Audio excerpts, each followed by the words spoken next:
632, okay, 11 Hijri, 632, the Prophet dies. And as I always say, this is one of the mysteries that we try to answer. Some people came up with good answers, other people didn't. We are still speculating. We know that, you know, the Prophet, his basically prophetic career spanned over 21 to 23 years, right? And the revelation was always coming to him until, you know, he died. One of the questions that we ask ourselves, why didn't, and the Prophet did not die suddenly. He knew when he was dying, he predicted it, you know, he performed the last pilgrimage, and he did not collect the text, okay? He didn't. We have some accounts, they are weak really accounts, weak in terms of from even the Islamic tradition, that he probably had a prototype of the Quran. He told some people to write down some verses, to, you know, change the order, but we really don't have solid accounts of the Prophet collecting the Quran and coming up with a text, okay?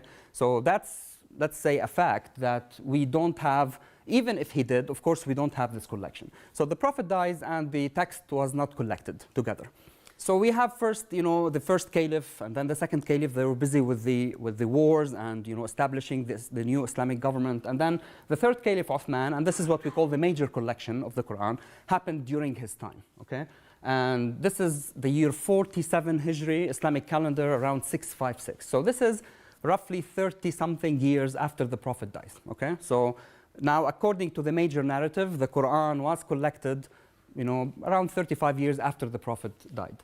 And this is what we call the first collection. This is still a collection of the Quran. The Quran was spread, it was written on different forms, on different parchments, on bones, on leaves. Uthman collects them, not himself, a committee did that. And this is what we call today the Uthmanic codex, right? So if you open the Quran and you read Al-Mushaf al-Uthmani, which means that this is the collection of Uthman, because there were other codices by other companions that we don't have access to. They were destroyed, they were burned, and the only survived, the codex which survived is the codex of Uthman. And this is why it's called Al-Mushaf al-Uthmani.